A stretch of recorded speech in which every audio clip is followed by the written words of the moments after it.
Showers of blessing, showers of blessing we need. Mercy drops round us are falling, but for the showers we plead. Welcome to showers of blessing.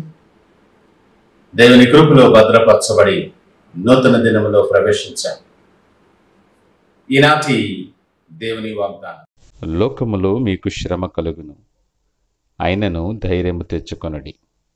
In this world you will have trouble, but take heart. Yohanu సువార్త 16వ అధ్యాయం 33వ వచనం. Praise God. ఈ నూతన దినములో దేవుడు మీ కొరకు సిద్ధపరిచిన ప్రతి దీవెన ఆకాశపు వాకిళ్ళు విప్పి మీ మీద కురుమరించునుగాక. మరి యొక్క నూతన దినాన్ని ఆరంభిస్తున్న నేపథ్యములో ప్రేమ కలిగిన వాగ్దానము ద్వారా దేవుడు మనల్ని దర్శిస్తూ ఉన్నాడు.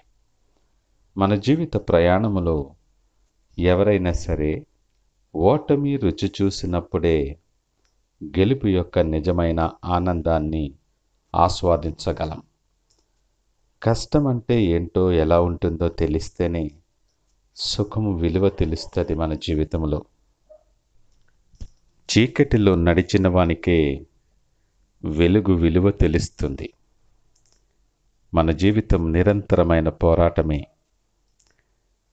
ఈ మార్గములో అనేకమైన గెలుపు ఓటములు, చీకటి వెలుగులు, కష్ట సుఖాలు ఉంటూనే ఉంటాయి. పరిస్థితుల ప్రభావము చేత, ఆయా కారణాల చేత చాలాసార్లు మనకు వరుస ఓటములు, వరుస కష్టాలు, చీకటి మార్గాలు ఎదురైనప్పుడు చాలా కలవరపడిపోతాం. ఎదుర్కొనే సమస్యలతో, అనేకమైనటువంటి వ్యక్తిగత పరిస్థితుల చేత ఇదేలే జీవితం, ఇంతకంటే ఎక్కువ ఏముంటుంది అని మనకు మనమే సర్ది చెప్పుకుంటూ ఉంటాం. కానీ ఎంతో సర్ది చెప్పుకున్నా కూడా వాస్తవాలు విరుద్ధముగా ఉంటాయి. శ్రమలు ఎక్కువై బలహీనపడతాం. సరిగ్గా ఇలాంటి సమయంలోనే నేను ధైర్యపరిచే వాగ్దానం ద్వారా దేవుడు నీతో సూటిగా మాట్లాడుతూ ఉన్నాడు. నీకు లోకములు శ్రమ ఉంటుంది, కానీ నువ్వు ధైర్యము తెచ్చుకో. నీ పక్షమున యుద్ధము చేయవాడును నేను. నువ్వేమి చేయక్కర్లా, ఊరకే నిలుచుండి నేనిచ్చిన రక్షణను మాత్రమే చూస్తూ నువ్వు నిలుచోమని దేవుడు మాట్లాడుతున్నాడు. యేసయ్యను నమ్మితే శ్రమలు, బాధలు ఉండవని కాదు, కానీ శ్రమలో కూడా ఆయన తోడుగా ఉంటాడు. నిన్ను నడిపించువాడు, నీ చేయి పట్టుకొని నిన్ను పిలిచి సిద్ధపరిచిన మార్గాల్లో నిన్ను తోడుకొని పోయేవాడు.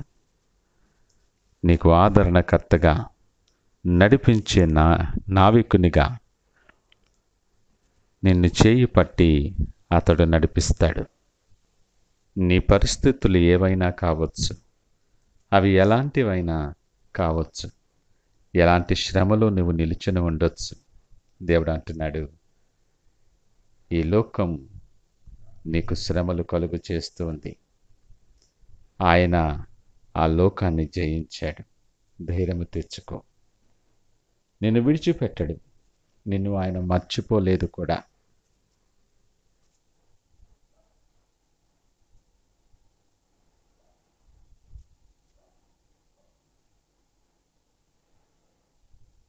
పరిస్థితుల వైపు చూడక నీ భారం ఆయన మీద మోపు. నిన్ను ప్రేమించే దేవుడు ఆయన నీ పక్షముగా వ్యాజ్యమాడువాడు. ఆయన సన్నిధి నీతో నిత్యము ఉంచువాడు. ఆయన మీద నువ్వు భారం మోపితే, ఆయనను నమ్ముకుంటే నీ కార్యం ఆయన నెరవేర్చునని వాగ్దానం ఇస్తూ ఉన్నాడు. ఈ నూతన దినములు దేవుని వైపు చూస్తూ మన హృదయాలు సిద్ధపరచుకుందాం. శ్రమలలో పడి దేవుని నిర్లక్ష్యం చేయకుండా వాటి వెనుక రాబోయే ఆశీర్వాదాల కొరకు హృదయాలు సిద్ధపరచుకుందాం. ప్రార్థన చేసుకుందాం.